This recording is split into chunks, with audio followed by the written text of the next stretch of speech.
앞면의 비율이 깨지면 나이가 더 들어 보이게 됩니다. 길어졌으니까, 늘어졌으니까 다시 당기자. 굉장히 자연스럽게 예쁘게 나올 겁니다. 안녕하세요. 리팅 성형외과 대구점 대표원장 성형외과 전문의 김재봉입니다. 오늘은 인중에 대해서 조금 이야기를 나눠볼 건데요.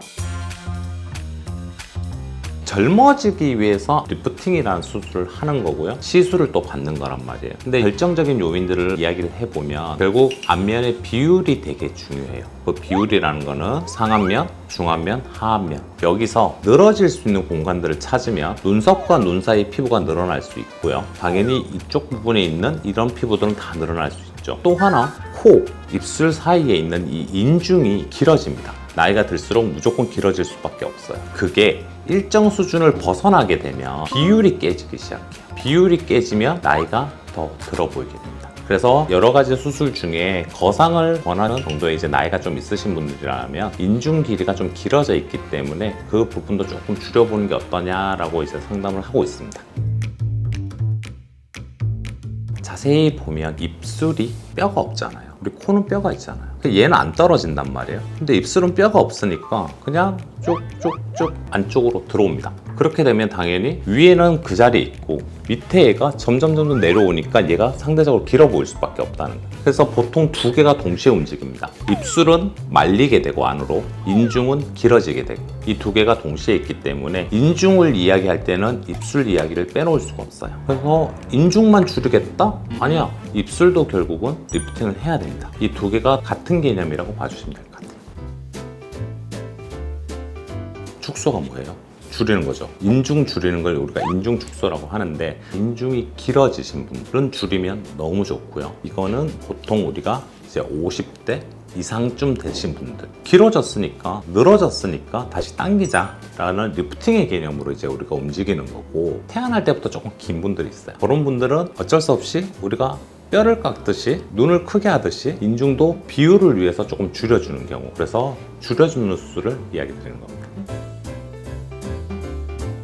입술이 안으로 말린다 그랬잖아요. 근데 거울을 보시고 여기를 살짝 당겨보면 입술이 위쪽으로 무조건 올라오게 되어 있습니다. 이런 분들 보면 누가 봐도 입술이 약간 안쪽으로 지금 좀 말려 있단 말이에요. 이런 분들은 수술을 하고 나면 입술이 젊었을 때 입술처럼 선이 생겨요. 그렇게 리프팅이 되는 겁니다.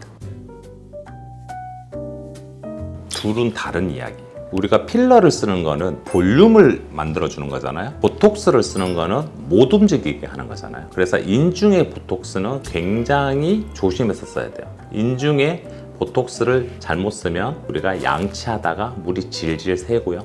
빨대로 음료수 먹다가 그 음료가 질질 흐릅니다. 그래서 보톡스는 사실 인중에는 쓰지 않는 게 사실 제일 좋고요. 그다음에 입술에 볼륨이 부족하신 분들은 인중 축소 수술을 해도 필러를 써야 돼요. 이거는 상호 보완적인 관계를 서로가 가지는 거지, 난 수술했으니까 필러 필요 없어, 난 필러 했으니까 수술 안 해도 돼, 이런 개념은 아니에요.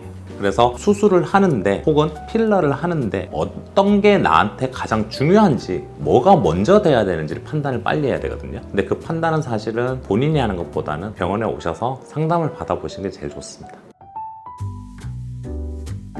수술 시간은 30분 정도라고 생각하시면 될 것 같아요. 일주일 정도 있다가 실밥을 풀어요. 그 실밥 풀고 나면 2, 3일 정도 지나면 보기 싫지 않을 정도로 다닐 수가 있어요. 우리가 안면과상 수술을 하면 조금 어색하죠. 조금 불편하고. 그 기간이 6주쯤 지나면 대부분이 자연스러워지는 방향으로 움직인단 말이에요. 얘도 마찬가지예요. 처음에는 좀 어색할 거예요. 처음엔 조금 과한 느낌이 들 거예요. 얘 역시도 그 정도 회복기가 거치고 나면 굉장히 자연스럽게 예쁘게 나올 겁니다. 근데 굉장히 부위 자체가 좁죠. 그 좁은 공간에 입을 움직이는 근육이 굉장히 많이 모여 있습니다. 그래서 전문적인 원장님들이 아닌 분들이 수술하는 경우 그 근육이 다치게 되면 향후에 입을 움직이는 게 굉장히 불편해질 수 있어요.